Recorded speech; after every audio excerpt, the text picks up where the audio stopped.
मुलाजमीन की तनख्वाहों समेत दीगर तजावीज़ की मंजूरी दी जाएगी। वफाकी काबीना से फाइनेंस बिल की मंजूरी लेकर कौमी असम्बली में बजट पेश किया जाएगा।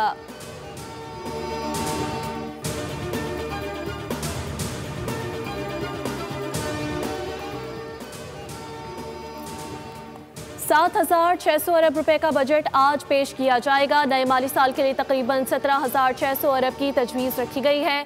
आपको बता रहे हैं कि 2,000 अरब रुपए की भी तजवीज़ रखी गई है।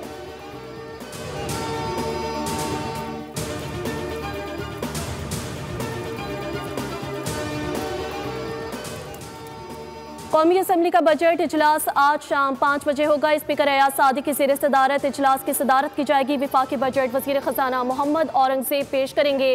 13 जून को कौमी असम्बली में वफाकी बजट पेश किया जाएगा। मौजूद पार्लिमानी जमातों को क़वाइद व ज़वाबित के साथ बजट पर तजावीज़ दी जाएंगी। वफाकी बजट पर बहस 21 जून तक जारी रहेगी।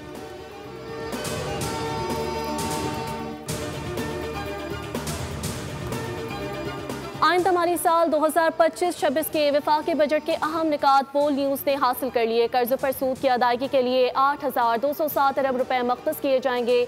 दिफा के लिए 2,550 अरब रुपए, हुकूमती निज़ाम चलाने के अखराजात के लिए 971 अरब रुपए, तरक्याती बजट के लिए 1,000 अरब रुपए।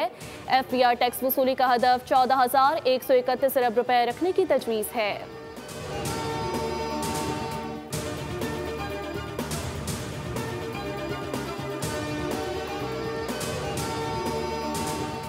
नए बजट में प्रॉपर्टी, रियल एस्टेट और तामीराती शोबे को रिलीफ मिलने का इम्कान। प्रॉपर्टी रियल एस्टेट सेक्टर के लिए फेडरल एक्साइज ड्यूटी खत्म करने की तजवीज़। बिल्डर्स और डेवलपर्स की रजिस्ट्रेशन, ओवरसीज पाकिस्तानियों को तामीराती शोबे में सरमायाकारी के लिए मराहत देने की भी तजवीज़। समंदर पार पाकिस्तानियों के लिए प्रॉपर्टी पर FED खत्म करने का इम्कान। प्रॉपर्टी की खरीदारी पर टैक्स छूट के लिए NOC की भी शर्त खत्म होने की तवक्को।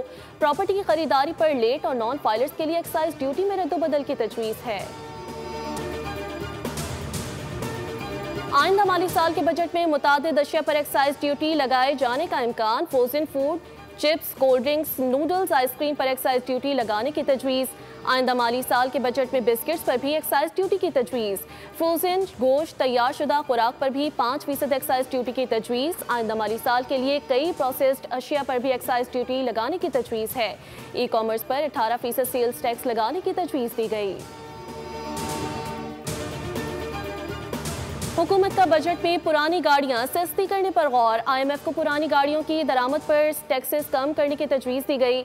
आइंदा बजट में 5 साल पुरानी गाड़ियों की दरामद की तजवीज़ है, जबकि गाड़ियों पर एडिशनल कस्टम्स ड्यूटी भी मरहलावार खत्म करने के साथ रेगुलेटरी ड्यूटीज़ में भी कमी की सिफारिश। ऑटो सेक्टर पर नई रेगुलेटरी ड्यूटीज़ लागू न करने की सिफारिश की गई है, जबकि पुरानी गाड़ियों पर टैरिफ सालाना 10% कम करने की तजवीज़ है। ऑटो सेक्टर पर नॉन टैरिफ रुकावटों को खत्म करने की सिफारिश है। 2030 तक ऑटो सेक्टर पर औसतन टैरिफ 6% से कम करने की सिफारिश की गई है। सब्सक्राइब करें और बेल दबाएं ताकि कोई खबर रह न जाए।